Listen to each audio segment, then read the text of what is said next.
Oh no, two, one. I guess it's the one season. So with Reno, with Santa Cruz.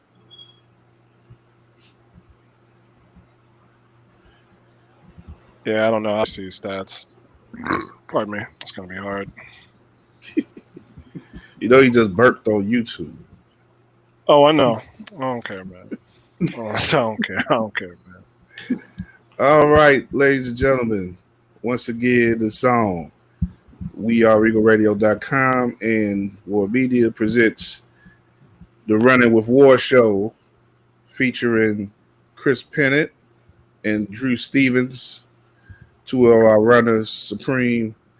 Josh may be on later. We not sure, but just wanted to do a quick hour or so tonight because we had planned on it, but I think tonight just became a whole different thing from when we first planned this show because of what happened in the afternoon. A pretty historic afternoon and evening for the NBA. Um, for only the second time it seems in the whole league's history, scheduled games have been boycotted or uh, some people are going over the difference between a boycott and a strike or whatever. I don't think it's a strike because it hasn't been. I wouldn't say it's a strike because Not that yet. yeah prolonged yet. It has to be more prolonged than this. But in any event, there were three games that were scheduled to play playoff games down in the bubble in Orlando, and none of them will be played tonight. And it is pretty much in response to the happenings that happened in Kenosha as part of what's other events that have happened this year that have inflamed the players as members of the black community, as Americans, really, as we all should be, but unfortunately, so many of us aren't. That we still have to fight through this, through that rhetoric, but the actual fighting that we're doing is against police violence, uh, violating unarmed people, and us black people, black men, black women as well. But anybody who gets this treatment, we're fighting for, and that's what the NBA is standing for tonight. And this like I said, it's a historic event. It's something that you can imagine happening, but until you see it happen, I don't think it's hard to imagine it and to really sense it until it actually happens. And I think that's a big part of the resonance of this act and what we're seeing. And we don't know where it's going to go. Apparently, there's a meeting that's taking place this evening with all the players that are available to all the players who are in the bubble right now, and they're going over further plans. And we could talk about that as what we think may happen or what we would like to see happen as well. But I think just starting off, let's just talk about our reactions to this and what it means for us as basketball fans, as black men. How are we taking this in?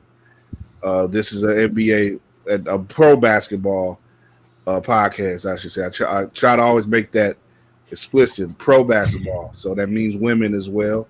And the WNBA, not surprisingly, has also made their stance to not play games tonight. So, let's definitely big up to them as well. And this also has spread surprisingly into the MLB, not so surprisingly, not into the NHL. But there are individual players in other sports who have decided not to play and engage in their sports tonight as well. This has been like I say, quite an event. And you guys want to just start out with your initial thoughts. So I think when we first heard word that Fred Van Vliet and Norman Powell and guys on Boston, Marcus Smart, Jalen Brown were talking about possibly boycotting some games within their own series, I immediately I was digging it, in terms of I like the fact that they're willing to push things farther and take further measure rather than the Black Lives Matter on the court or just the social justice messaging on the back of the jerseys. I love that. But at the time, before this afternoon, I thought that it wouldn't land with this. The punch wouldn't land with the same force unless more players, more coaches, the NBA as a whole, took a step together. So now that we have the news that all these games today are postponed, that they're having a meeting later on tonight, it's definitely hitting harder. It's like you said, it's historic. It's a moment. Um, I know some people are kind of giving Kyrie Irving a pat on the back, saying, you know, maybe he was right all along. This is what he was trying to do. Although his was also kind of geared toward not only boycotting the NBA, but also starting a players' league. But this is huge. I want to see where it's going to go, because from the outside looking in, I don't know what money is tied up into this restart, and how that can affect things just for the league itself moving forward. But maybe at the very least, it puts more fire on the seat of the people who need to make the decision to reprimand properly the officer, and probably even the other two. I believe it was 3 in total. The other two who were trying to restrain whatever it is they were trying to do to Jacob Blake. I think before I let you talk, then the fact that the Bucks were the first team who, you know, you mentioned the talk that was occurring and emerging from Boston and Toronto, that is significant, and I think a lot turned as well on the statement that Doc Rivers made last night. I think that was important in this development as well. The Bucks wind up being the team that officially made the statement of not playing. They were going to play Orlando in just after 3:00. They were going to tip off 3:00 Central Time, and that's important, I think, because the Bucks are the team essentially of the area that Jacob Blake's shooting occurred in, Kenosha, just 30, 40 miles outside of Milwaukee, and there's been some tweeting, a mention on social media that they've actually been in a phone call. The team members of the team been in a phone call with the governor and lieutenant governor of Wisconsin as well. So I think when you talk about direct pressure being made, that could be of significance, because you're talking about the team Milwaukee Bucks being in conversation with lawmakers in the specific area where this latest injustice has occurred. So we're going beyond just doing something that's representative of a certain feeling and a certain camaraderie with the black community, but you also they say it's going beyond just that representative statement. So we'll see what comes of that as well.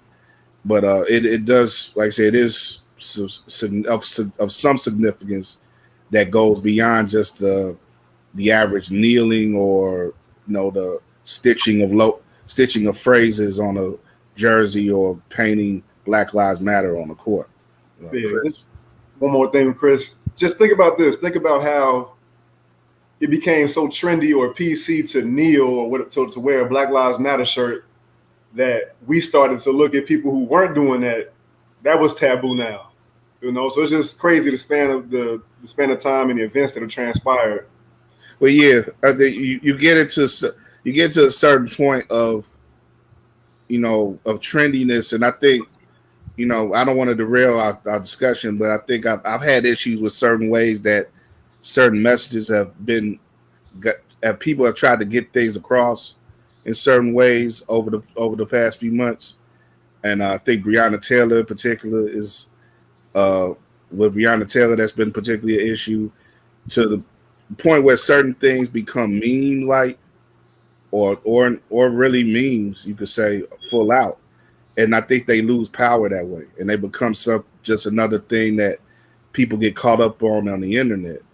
So we have to watch those things, I think, when we talk about getting certain messages across and their effectiveness.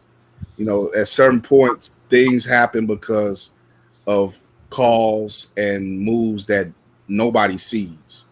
Just putting yourself out there and patting yourself on the back on social media, you know, that's not, that's in the end, that's all you're doing at certain points when you latch on to certain things and you don't present other information or, you know, do things to push a situation forward.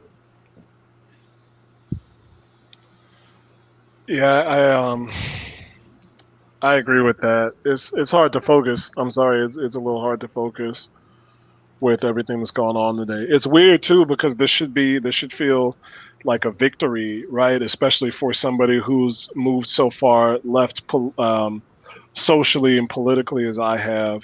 Like I've been hoping for a general strike for a long time, and this is probably the first step. This is the first tiny step towards that, you know.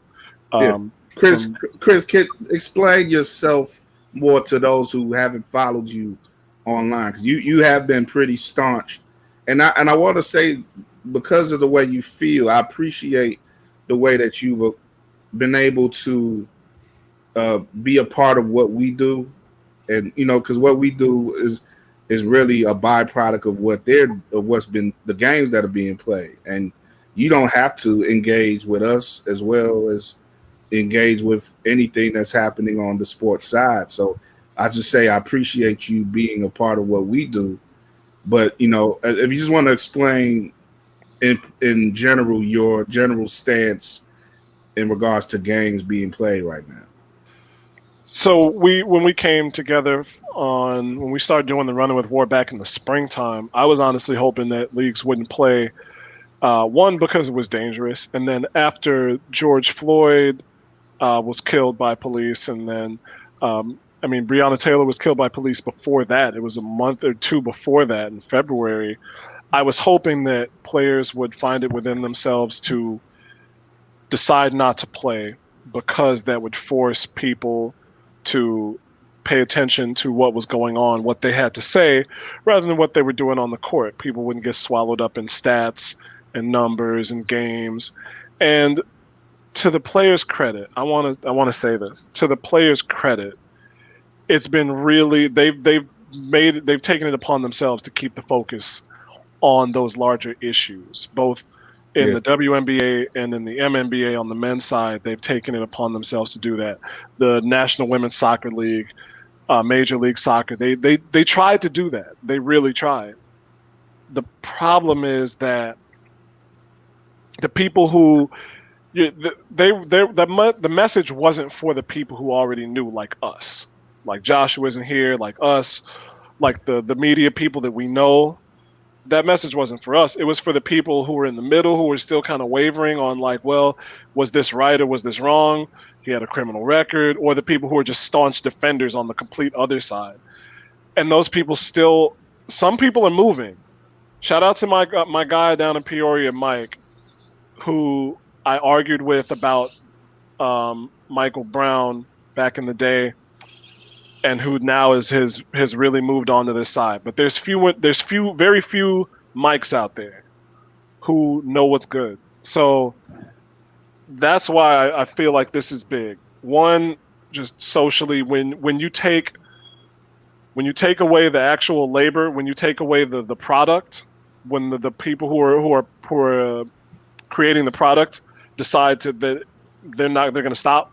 In this case, the players, the personnel decide we're not playing, we're boycotting.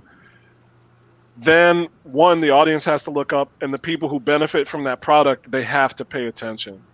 So that's why this is important to me. And it's weird, like, again, it's weird that I don't feel as good as I should, because I don't. It's kind of like we're standing on a ledge. We could either fall or fly, and I don't know what's going to happen next. But this is a real momentous occasion, like you said, Kyle. We've only really seen this once before, and in this little video I made earlier, I could think of two times, and one was when Bill Russell and the rest of his teammates yeah. decided to take a stand was it 1961? And I Let me. know, I got it up here. Yes, 1961, an exhibition game. Bill Russell This is a tweet from L. Duncan of ESPN. Bill Russell with a handful of other Celtics sat out in protest of racial injustice. Uh, her comment, she goes on, the fact that we are still doing this 50 years later for the same thing should be incredibly telling. And it's been we've seen the women's basketball players all season long commit to speaking about these things before they play. And that's hard, man. It's been hard for us to do work, right? It's been hard for us Yeah, to stay working this whole time, and they got to go out there for 40 minutes on the women's side, 48 on the men's side, and put their bodies on the line while their souls are apart from where they should be. So that's hard. It's really hard. So I think this was just like the final straw for them.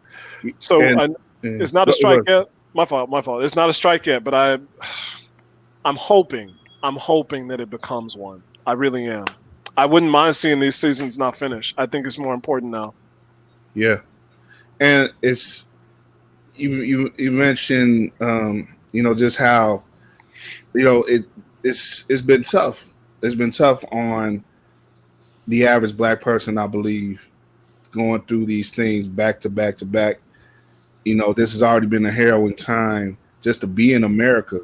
If you take away all the racial stuff, it's a harrowing time to be in America under a pandemic, under mass unemployment, under leadership that is so callous and cruel. Even if they weren't racist, but we have to deal with all that as well as black people. On top of that, it's like Bill Price, Bill Price, Richard Price said, it's hard enough to be human, but we have to be black on top of that. And I think another thing, one thing before this, everything that happened today that I wanted to get into with the show was Paul George giving mention that his anxiety and things that he has felt being in the bubble, and this is in the context of just regular anxiety and depression, and it may have played a role in his struggling play leading up to the last game that he played. He actually had a good game in his last game, but that was due to him reaching out for help. And I can imagine that he isn't the only one who probably feels that way. And a lot of the anxiety that these brothers may be feeling in the bubble and the sisters in the wubble may be due to having these feelings of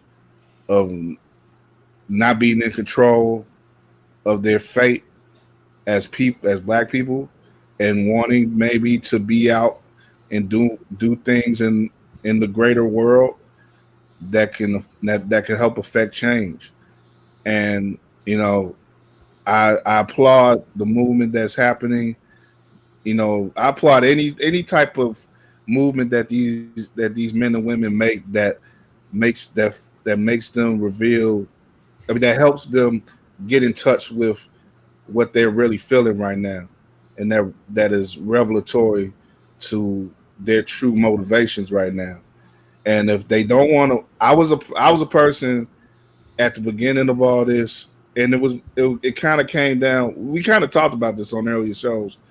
You know, they were risking a lot by not by the NBA in particular was risking a lot by even broaching the topic of not playing these remainder of the games of the season.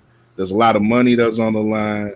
There's a possibility of the force majeure, whatever that being called upon by league owners and stuff, which would have taken them out of their current CBA contract.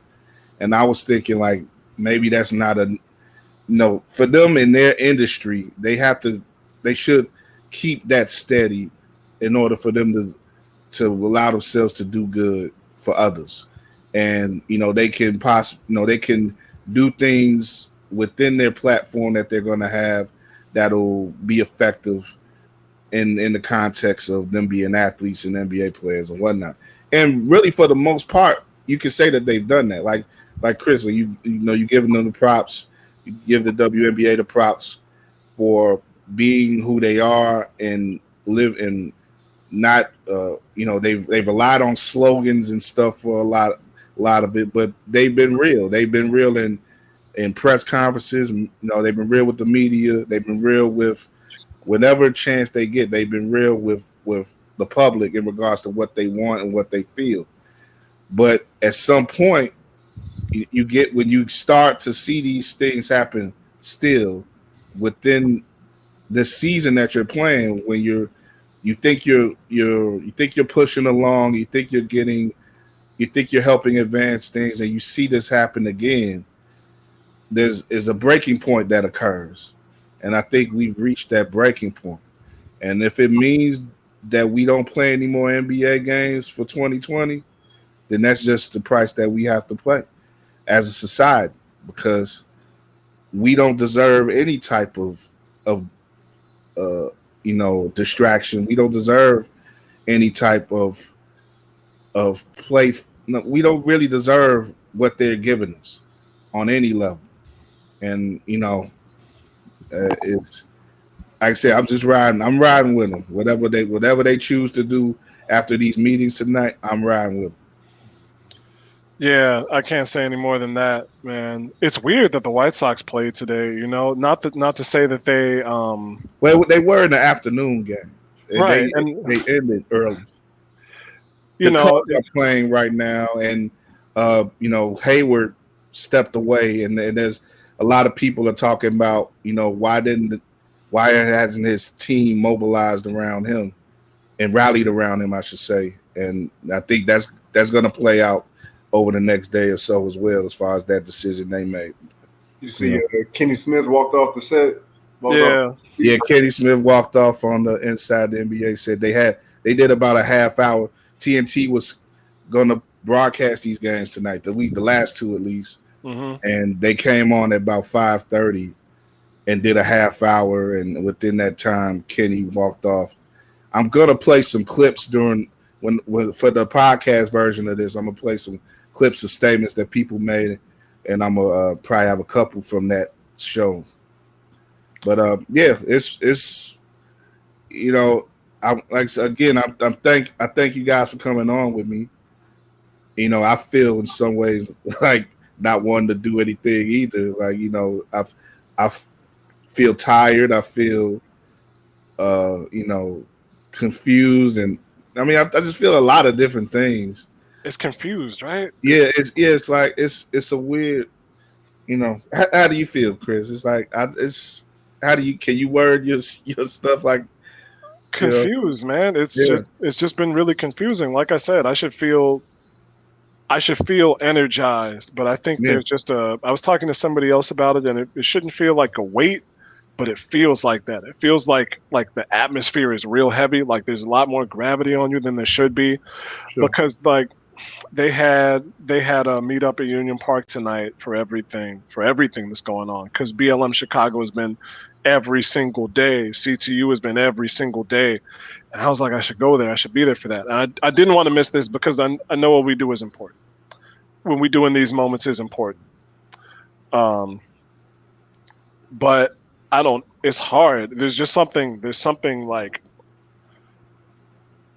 there's always been something just kind of like pulling down on you, and I think it's just the idea. I think it's just the fear of it, maybe.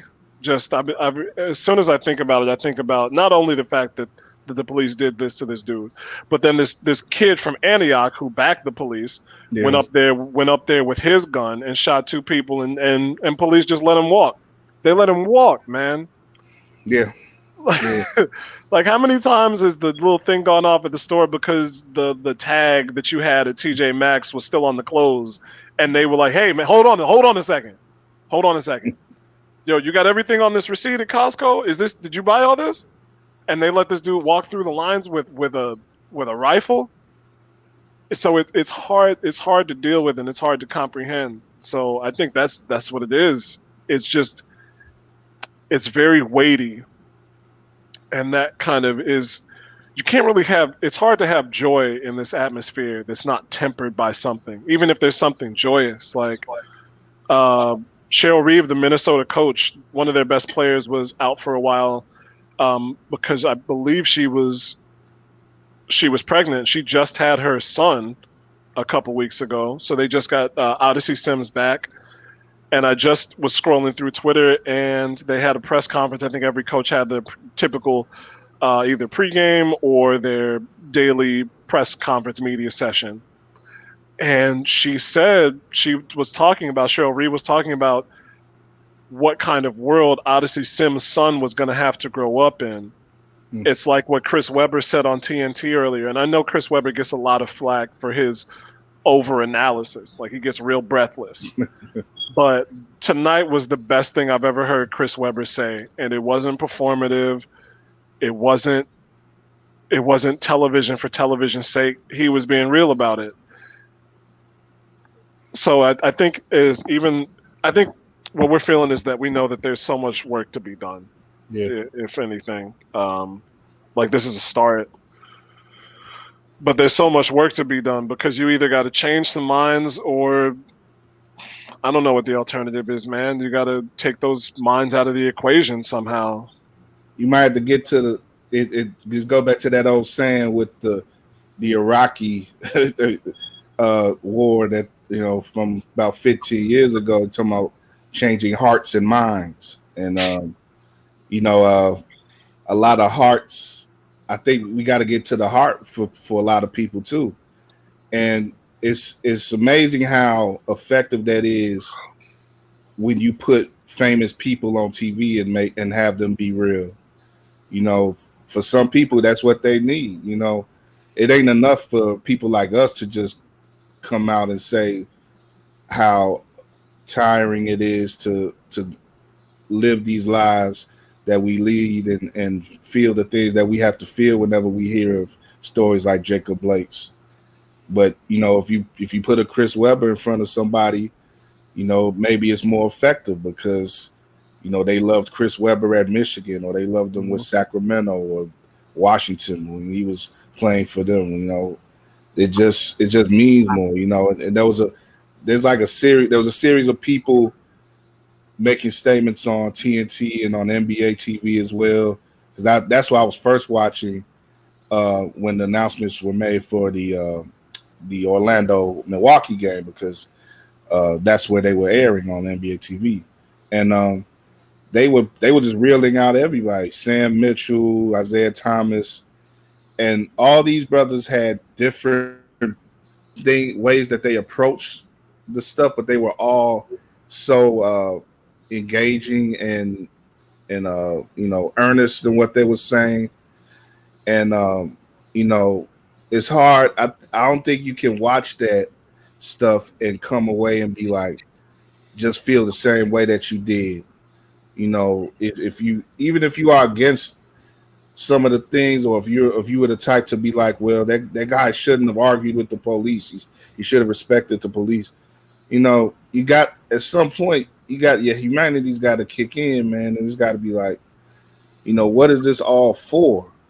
What are we all leading to if a man can't, you know, just walk to his car peacefully and, worry about getting shot 7 times back? 7 times. Not just once. They didn't fire up a warning shot. They didn't even put out a taser. The cop immediately just went to shooting them. And that could have been any of us. And that's how we grow up in America, feeling that could be any of us. At any time, any type of conflict breaks a certain way, we can end up in that situation. And that's the way that all these NBA players feel too, past and present. That they could be in that position. Their sons could be in that position. Their grandsons. And that's where all the emotion is coming from today. And that's, if you can't respect that, man, I don't know what's wrong with you. I really don't. Yeah, it's both of you guys made great points, man. I think Chris, when you spoke about, you know, it feels like this should bring about a sense of maybe some sort of a sense of accomplishment or a glimmer of hope with these boycotts. But I think it's just because we lived in this time period, and we've seen the things that have gone on, and how protests seem to only have done so much, and like these things are so deeply ingrained in our country. I don't even. It's hard to imagine a complete tearing down of those things. I'm scared to death trying to raise my son as is, just with all the things that in our world, in our society, that can potentially endanger his own sense of himself, his own confidence in this world, his own growth, let alone, you know, the manipulation of a president, the goings on of a pandemic, which we still have no vaccine for, police, acting on their own fear or hatred or some weird combination of the two. And instead of apprehending a suspect, they immediately choose to pull their firearm. And it's just amazing to me, even when guns aren't drawn, why is it like a gang meetup whenever they're trying to apprehend a suspect? I'm not a police officer. I don't have any friends or I don't have any family members in police departments, but it always seems like it's 5-on-1, 6-on-1, 7-on-1, and there's a black man or woman pinned to the ground by 6 different people, and it feels like it was just made. How many times do we see that driving around the city, man, where there's a stop and you got 2 or 3 Chicago police cars surrounding somebody for a traffic stop? You know, it's like, oh, we got one. Like, you know what I'm saying? Mm-hmm. It really is, man. That's a great way to put it, Drew. I don't want to turn this into like, what's the right word? Like shared trauma porn. But I don't know how many times y'all have been I'm gonna say cornered by police. But it happened to me a few times when I was down in Peoria for school, and there was one time specifically where I could almost understand it, right? Like I came out of my dorm, and there was a party I was trying to go to, and I was late. I was like 20 minutes late, and me being me at that time, I was 19 years old. It was nighttime, but I was like, yo, I got to run over here. And I ran Bradley's campus. There's Main Street, and on one side of Main Street is Bradley's campus. On the other side is just houses. There's some off-campus houses that people live in, but it's not owned by the university or everything. So it's just the neighborhood. Mm-hmm. And I was running down the street, ran across the street, and then was running down that block. And a cop, I think on a bicycle, he said he was yelling at me, but I didn't hear him. And I had my headphones on. I didn't hear him until he was like right up next to me. And I jumped. I was like, whoa, what's going on? And my man is like, oh, why are you running? I was like, I got to go somewhere. I'm late. I'm going to this party. I had on slacks because I was at I was in the orchestra for a play, a musical. So I had on like black slacks and a white shirt and my jacket. And dude stopped me. He's like, let me see your ID. And then all of a sudden, like another car comes up and 2 other guys come out, and they're in shout out to Scooter Magruder. They were in triangle formation, like around me, just in case I decided to run. And I was sitting on the grass. Like I wasn't trying to go anywhere. I was still shook that this dude like ran up on me with, from out of nowhere. I was scared. And so think about that. That's three university police officers at a small university. And that's just one time. Something like that happened to me in Peoria. You see this happen in major cities, smaller cities like Kenosha.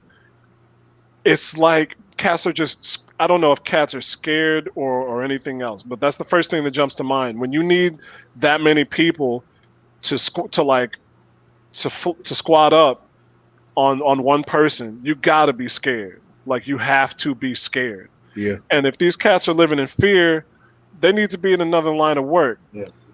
Because we're living in fear trying to live. Y'all are living in fear trying to work. You know what you do when you do that? You know what you do when you are afraid and you're trying to work and you have other options? You go get another damn job. You go run a paper route. Do something. Do something where you're less scared of if you're gonna make it home. There's other people who can do what you do without getting shook scared every time the time comes.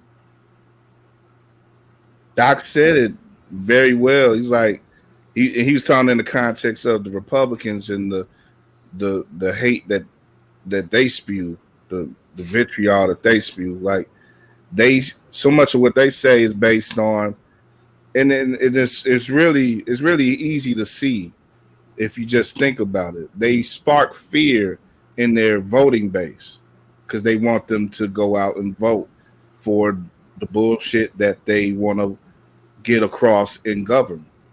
And you know, Doc said like you keep talking about you're scared, but we're the ones getting shot. We're the ones dying in the street. We should be scared. We are scared, but y'all the ones keep talking about fear.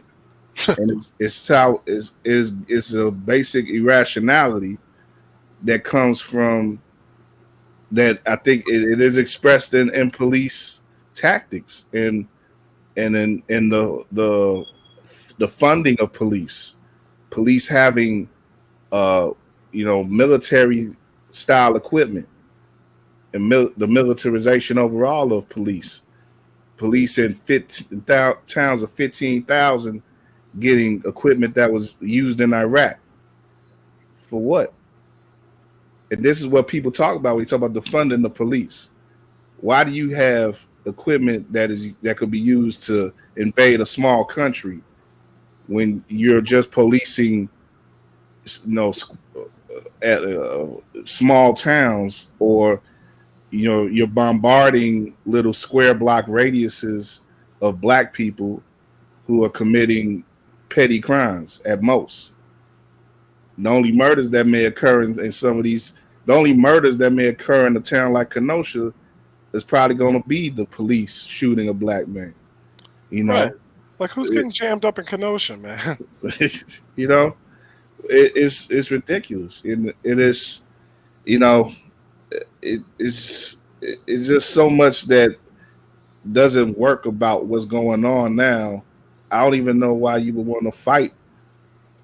You know, the idea of change. You have to, if you fight an idea of change, it's only because you think that black people or poor people, however you want to contextualize it, deserve the treatment that we get. And that's not right. And we got to keep fighting that. Yeah, I want to see what the next steps are. What's going to happen? What comes about this boycott? How long it's going to last? What the players are seeking um, beyond just the uh, arrest of the officers involved in Jacob Blake shooting. I want to see what happens with that. I really do. What in your mind? What do you think are some of the things in a general sense? Because I think it is affect. Like I mentioned, what was going on with the Bucks in response directly, and they have a civic tie to what's going on with that particular case. But do you think that there's a statement or a sort of plan that the NBA can endorse, or the NBA players, or because we are talking about two different organizations essentially. The NBA is one organization, and the players organization is another organization. So you can have the players organization make their own statement, and the NBA can be, they could join them in that, but they could also be, standoffish about it. They're not going to be so much against it, at least publicly. We've seen from their recent record, we've seen that. But you do have other leagues like the NFL that may be more more antagonistic to their players. So these things, you got to keep those things in mind as well. We talk about what a league can do, because a league is made up of different components. But anyway, let's get back to my question. Drew, like, what do you when it comes to moving forward? Is there anything in particular in mind that you would like to see from either the NBA players or the NBA or coalition? Man, that's a great question, man. I think just what we've all said, just number one, pushing the district attorney or whoever needs to be pushed to prosecute arrest and prosecute individuals involved in that shooting. Especially, I think it was only the one officer that actually shot, right? Actually fired his weapon. Yeah, Right. yeah. Yeah, him for In sure. that case, yeah. Yeah, and the other officers involved. Man, that's a great question, man. Got it because I think it may have to come down to if you're talking about a league that services different, like the NBA has had for a long time. They've had the NBA Cares initiative, Right. and that's been you know it's left up left up each team, each organization to do different things in their community to outreach things, things with children, things with schools, things with the poor or whatever. I I think you have to have some sort of equal measure that is specifically about police violence, about violence against people of color, and I you got to have something of that sort that's organized, that they endorse, and that allows the players to be active in their communities when they return to those communities, or the ones that are already in their communities, let them engage immediately with their communities as representatives of the NBA and the NBA Players Association. I, you know, you got to give room for these players to be the activists that they want to be. Yeah, or maybe too, just instead of just separate, you know, summer activities, maybe like some sort of some resources set up within those communities by the NBA. Maybe some community type outreach programs.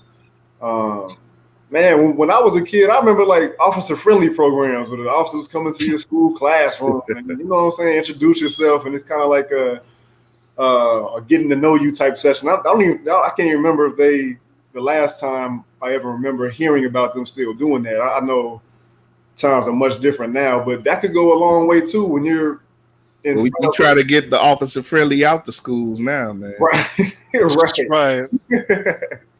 Yes, they are. Maybe Little did we know that dude didn't exist. man, maybe that's the reason why. Part of the reason why we're here, a small part, Yeah, stopping programs like that.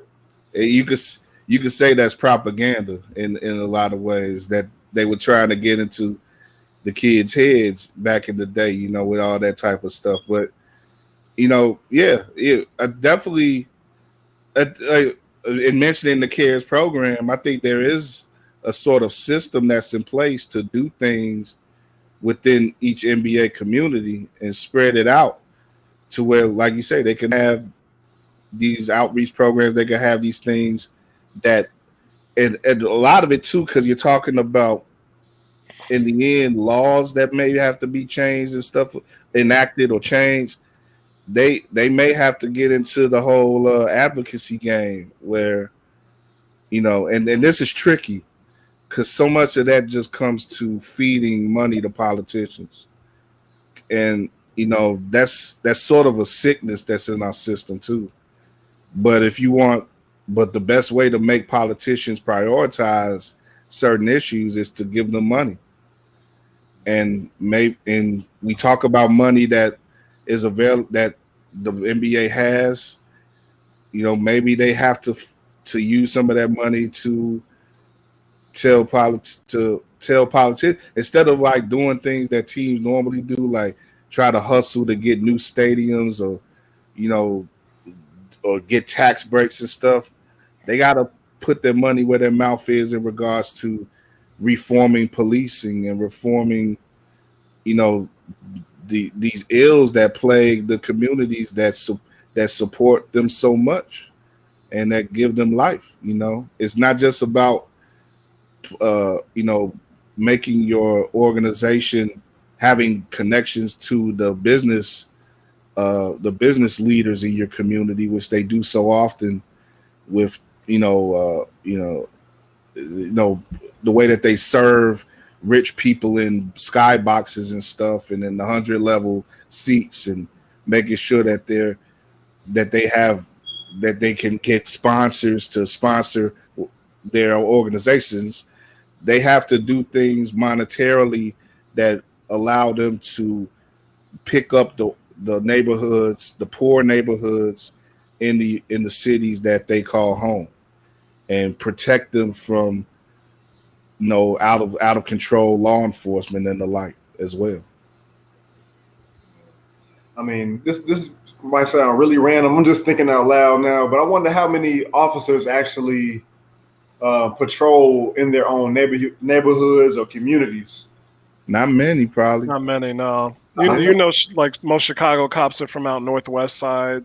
Yeah, and yeah, and that's I think that's like that's the thing in Chicago. You have to live technically in the city, but you don't have to live anywhere close to where your beat is. hmm, Like you say, Chris, most of them live on the northwest side, or they live on the south side. They live in Mount Greenwood or thereabouts. They don't live in Woodlawn. They don't live in Inglewood. They don't live in Bronzeville. They don't live in Roseland. So the community only sees them when they're in uniform and they're trying to apprehend somebody, and who knows how those situations are going to go now. We know who that those situations can go in any direction once they spark off, and rarely do they end in a situation where uh, the person from the neighborhood is left pleased. Usually, they're left scarred in some way. And it's man, I thought I had something, and I pretty much got nothing, man. I really thought I had something, but there's nothing more I can say on that. You gotta If live it comes to you, in this thing. You gotta live where you gotta work somewhere close to where you live for something like that. Like I think it's almost too optimistic to think that we're gonna get that. But you gotta know those people. There has to be a way to make it an initiative for people to actually get to know those people. At this point, I think it might be too optimistic because I don't know if we can get that back. There's sometimes you say you're in a relationship, if you're in a relationship of any kind, a romantic one or a friendship, or even like a teacher student, right? There's a trust that's there. Say like a teacher student relationship. As a student, you walk in preschool or first grade, you trust that this person is here to help you, to educate you, to assist you when things are going, badly for you, if you're having trouble in some way, at least to like help you along. And as a student, the idea is that you're going to like pay attention, you're going to try and get the material, you're going to do what you can to learn as long as the environment is conducive for you, as long as you can learn, right? So you Mhm. have that trust there. And that's a contract. It's a social contract. That's this whole thing. When the contract gets broken, it's hard to rewrite it. You might have a couple chances, but as you know, for teachers and students, if the teacher fails the student, it's hard for the student to trust that teacher. If the student fails the teacher, it's hard for the teacher to trust that student again. And so you in those situations, you've got chances, right? You have other opportunities. Students are going to have other teachers. Teachers are going to have other students. But we've gone on so long with this contract with so many new generations coming in of black people, of brown people, of people who are gay, lesbian, queer, transgender, by anything, biracial, have on it, where they've come in and they hear what people tell them is like, hey, be careful here. And you're like, well, I've heard, I'm educated to believe that these are the people to protect us. So I'm going to give them the benefit of the doubt. And then they break that trust, and they break that trust, and they break that trust, and over and over and over and over and over and over and over and over again until that point where it's like, I'm not going to trust you, man. Like, you can tell me what you want to do. You can say what you want to say, but that's it. Like, if I see a police officer come around, I'm not going to say nothing. I'm not going to give you any help. I'm not going to trust you. I'm scared of you. So there's no real way, even if we have police officers live in the neighborhoods they cover, even if they live on their beat, what's going to happen? It would take just as much time as it has to bring us to this point, which is going on 100 years, 150 years for the police force, and 400 plus years for the idea of people patrolling neighborhoods to repair that, if not more. So you're talking 2420 that police officers are going to be like trusted by the people that they're supposed to be protecting. Is that possible? Is that plausible? Is it even a possibility? You know, Will America even exist in that by that time? bro. Yeah, Will we be living on Earth? yeah. It's crazy. Like, and a lot of that too. Like, that's a good, allegory or comparison that you made there, Chris. Like, it seems like when you talk about generations, each generation coming in is sort of like a new class that comes in and learns from a teacher who has no uh, care for their well-being. It's like a bad teacher who's on tenure and never can't Oh get man. fired. And they spew the same crap to each class, and they treat them like crap, and they bat their knuckles whenever they ask a question, and they each new class gets that same treatment, and each class tries to stand up to it in some way, but they see that no change comes about, and then they leave and leave that class embittered and and worn down, and then they sort of tell the new class they're coming along, well, you may want to watch out, but it's probably not going to get you anywhere, even if you stand up to them, because the principal is just as bad as the teacher.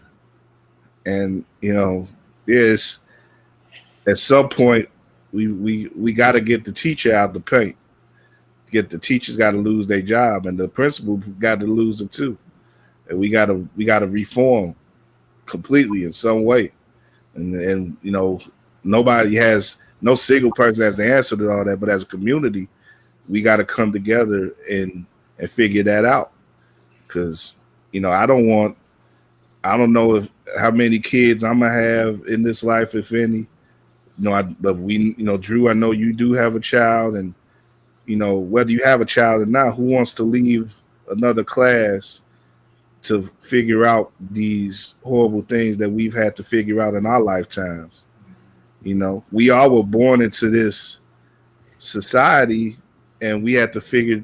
We had to, like I'm old enough, and Drew, I think we're all old enough to, in some way, remember '92, and I think that was probably the first time when the LA riots happened, when you really figured out, well, not necessarily figured out, but you got to see something that happened in our society that was truly unjust, and what that means when people have to face that. And you know, we from then on we've continued to see more and more things happen on a racial fault line that have threatened to tear apart and and look like setbacks when we should be progressing. Why haven't we seen the progress that so many have died and fought for? I'm sure a lot of we had a guy like John Lewis just passed, and God bless him. He was such a positive guy and such a hopeful guy. But he knew that you had to put in work to recreate this country as well. And a lot happened under his watch and the watch of people like him that have benefited us. But I can only imagine inside what it was like for him to see what has happened in the last few years, you know, transpire, to see the people who we've allowed to get elected in office, and the things, the hate and the things that they spewed out, and the way that certain things have risen back in our society, on a near popular level, that people aren't even afraid of hiding these emotions and these beliefs anymore, because they feel I don't know what they feel or think. If they feel like they're losing their country or something, but you know, it's just insane that we have to keep fighting these same battles generation after generation, because there has been at least one generation that's changed over since 1992. Yeah, And we you talk about the millennials, and I guess which where we fit in, and you have the Gen Zers or Gen Yers or whatever. They're the ones who are now entering college, and they're the ones who stand to be put in a triangle by three university police like you were, Chris. And that stuff. I mean, if they could even get on their campus at any point this year because of the other shit that's happened, but if they were on campus, they could be privy to that because of their skin color. So it's like, you know, it's disheartening in that way, but we do get to, every little step that we could take, we have to, take some solace in that there are more and more allies than there've ever been, that more people recognize just what's wrong with this country than there's ever been. And the energy, we got to use that energy, that added energy, to make something happen. Because I have that feeling more so than ever that because we've seen so many things that we've never seen before this year, good and bad. And there has been some good with that, as far as Drew, you wrote about this on the website, about the Washington team changing their name, and stuff like, some of the, you could say that's trivial, but those are also things that we never thought were gonna would happen. We could have a hard time imagining happening. We had, up until 3 o'clock today, we had a hard time imagining that basketball players would willingly step away from a playoff game, but that's happened. So we have to keep our imagination. We have to keep that hope. We ain't none of us gonna be none of us gonna look at these things through rose colored glasses. We're not gonna be you know naive about these things. None of us, we've all lived enough life to not be naive, but change can occur, and it happens through struggle. But if there's more of us out there than the enemy, then I think we'll see enough change to maybe to make it not so bad in the end. I don't know, in the end of our lives, but at the end of this decade, I don't know, however we can, however time frame it'll be. But I think we'll get to that place. King, like King sort of said, we'll get to that place. We may not get there at the same time, but we'll get there. So I'll try to leave it on a positive Now, place. I appreciate those words, man, because it's just easy to kind of fall into that place, man, where of hopelessness. So I appreciate your words and that encouragement. That does mean a lot. Yeah, I think we got to feel that way, man. It's like, it. I just don't think that. I think that there's more people who understand what's wrong than more people who don't at this point.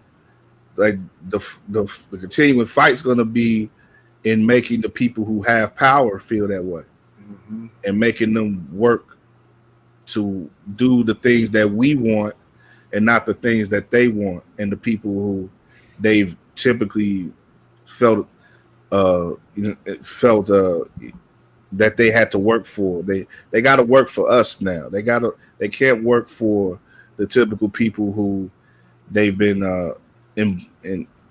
enslaved to in a way, or you know, it's. I saw a tweet from Lupe a little while ago, and it had an image of these big businesses and how much money they're invested in them that comes from police pensions, and it's sort of one of those things that you don't think about, but it makes sense when you just think about it a little bit. Like so many of these large companies, the investments in them come from police pensions, and he's advocated police being relieved of those pensions when they do things like shoot innocent people, unarmed people. So you know, as long as we have that imagination and those ideas and that vigilance to think of the way that the things are connected and maybe disconnect them, you know, try to, change the wiring, I think we have a chance to make more wins than losses going forward. Fred Van Vliet spoke about it on Tuesday. Spoke about, you know, why the mics always in athletes' faces, and just my own perspective on it is why are these athletes always the first to make these waves? What's going on with our politicians, man? Why are there two pieces of legislation that never really had a chance of even getting passed because of certain language in it that the other side didn't agree to? I think it's not gonna happen. It's pie in the sky, but man, if we could get rid of political distinctions and just make it more about, I think this is right and this is wrong, not this is on the Republican ticket, so I got to go with this, or this is Democratic, so I got to feel this way. It's like I said, it's not gonna happen, but it's just like you spoke to earlier, Kyle, just the humanity of things. We need to get back to that. I don't know what it's gonna take, because after this year, if it hasn't happened to this point already, I don't know what it will take. The people have to lead the unfortunately the people have to lead the leaders, the so-called leaders. The people have to lead the lawmakers and not the other way around. We've invested so much faith in them over time. That's what our society in large part is built off of, but they failed us, and we can't allow them to fail us anymore. We have to turn things around ourselves, turn things around on them. And I'm looking at my phone right now. I just got an update. MLS has joined the boycott. They had 5 matches today that they called off. So these things, sometimes they occur quickly, sometimes they occur slowly, but that momentum is there. I could feel it, and you could see it. And when we look at today, it's been mentioned that 4 years to the day, Kaepernick kneeled for the first time. So imagine how far away we were at that point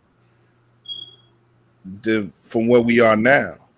Sure. It took a lot of pain to get to this point, but we've progressed since then. More people understand Colin Kaepernick now than whenever before, and certainly than ever did 4 years ago to this day. And we were on the verge of electing Donald Trump that day. We didn't know it, but we were on the verge of that happening. And today, he's going to make probably some incoherent, god-awful speech, and he's going to rally his base. But I think more of the country today than ever before understands that his leadership is a result of a lot of things in our society, in our country, that we have to get rid of, and that and a big part of that is going to be getting rid of him in a couple months as well. So we just got to keep pushing, man. And I want to leave you guys with that, man. And I'll let you guys speak one more time if you got anything else to say, but we just got to keep pushing, man, and hope, just hope that no one, it's it's sort of like the Blake story overall. He's not gonna die. Apparently, he's not gonna die at this moment from this incident. So he could have died, but he's fighting, and he should be able to live, and we got to fight so that he could see some change. There's the change that is deserved of him, and the change that is deserved of all those who we lost, and those who mourn those people, mourn Breonna Taylor, who mourn George Floyd, who mourn Aubrey down in Georgia, and so many others, man. So we just, we play our role here as best as we can, to inform and to let our thoughts be known when the time comes. I wanted to do some regular basketball talk, but I can't. I just couldn't put myself in the mind to do that. So I just put the mics on with you guys and let you guys speak as you wanted to speak, and I spoke the way I wanted to speak, and we on record as feeling the way that we feel and being behind the movement that's going on. This is a basketball podcast, and basketball has stood up at the pro level and has let themselves be known where they stand with what's going on in the world today, and we're right behind them. So that's the official stance of the Running with WARR podcast, and we'll leave it at that for this show. And I don't. Maybe we won't have another show again this year where we talk regular basketball. If that's the case, then that's the case. But as it is right now, this is how we stand. So Drew, Chris, you got anything else y'all want to say? On my part, support the journalists breaking these stories, the black journalists, the black women journalists, especially. I'm gonna just name a few that I know. Ari Chambers, she's been doing some really, really, really good stuff. Adina Andrews, Erica Lindsay Ayala, LaChina Robinson, who calls such great games for the WNBA. Megan McPeak out in DC, Ross Gold on Woodade, who's going to be on First Take tomorrow morning, and then Holly Rose been killing it all season long in the WNBA. And it takes a special amount of respect for those people, as they've said. I think Ari said, players know who's real, and I know that y'all know that as well. Our man Josh is getting so much traction because of that same thing. Same thing with our guy Scoop B. Players know who's real, right? So for those people I named, players respect them. They feel good enough to confide in them in times away from the cameras and away from the regular press conferences.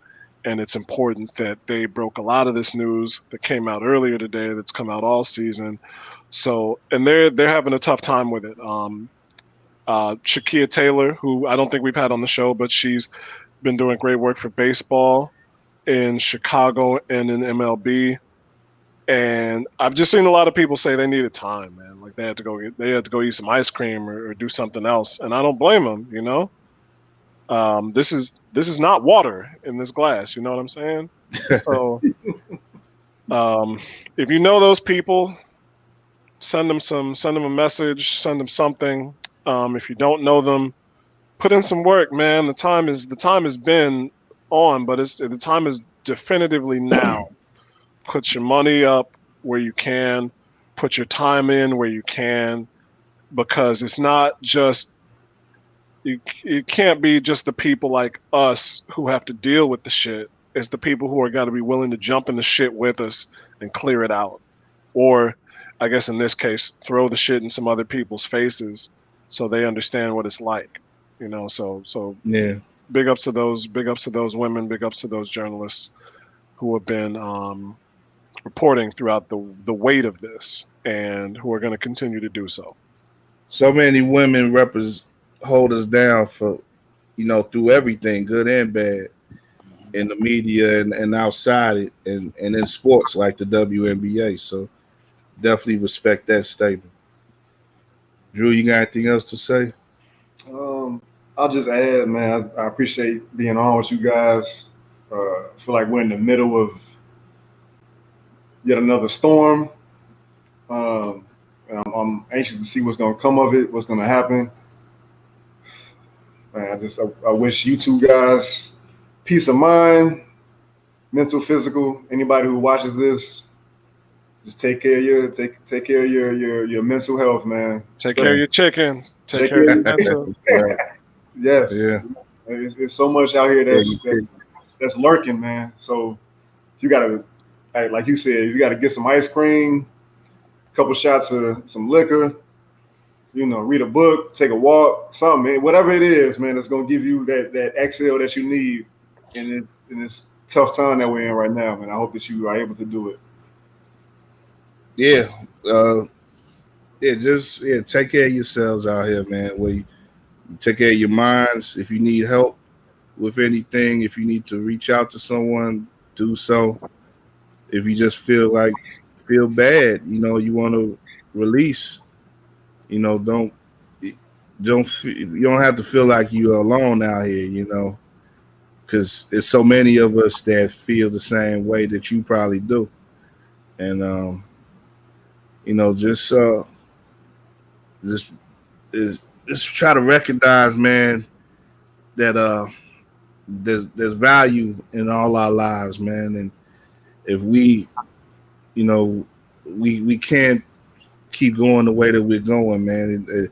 Just because you've had no, I'm trying to speak to people who just don't get what's going on. It's like you know, I, it's just because you had a bad experience with a black person, or just because you you may have got something in this world that you think black people, and you got it in a certain way, and you think that black people are slacking off, or they they're complaining when there's opportunities out there. You never know how people have the type of roadblocks that people have gotten in life, and as individuals and as groups. So there's nothing absolute about this world, in this life that we lead. But what we do know is concrete, and that can't be erased, is the things that we see on videotapes like those of Jacob Blake's interaction with the Kenosha police, and of you know of George Floyd interaction with the Minneapolis police. When you look at things like that, and you don't see why people want the changes that we want, then you just the ops, man. And I advise you to stay out the way. And if you don't, if you can't stay out the way, then you just gonna have to get ran over, because the change is gonna occur. And if you wanna run out here like that boy from Antioch, then I mean, I just don't know about that dude, man. Just there aren't enough police to protect him. That at some point he gonna get what's coming to him too. So, try to be on the right side of history. That's how I leave. Just try to be on the right side of history, because everyone who's gone against these things in our society, none of them really look good. And what he talking about, George Wallace or Bull Connor or Abner Doubleday in a sports context, they all look pretty crappy right now in the light of things. So do you want to look like those people in 40, 50 years down the line, or do you want to be someone who your family, who the future generations can look to and say that they stood for something, or that they at least, that they at least had decency and a commonality with their fellow man. I don't know. It's up to y'all, man. It's up to y'all. So just gonna leave it at that, man. Running with WARR. We'll maybe be back next week. We'll see how things go. And like I said, take care of yourself, take care of your chickens. Try to do whatever you can to soothe yourself and soothe those around you if they need it. And much love, guys, and keep your peace out there as best you can. And we'll see y'all around. All right. All right. Man.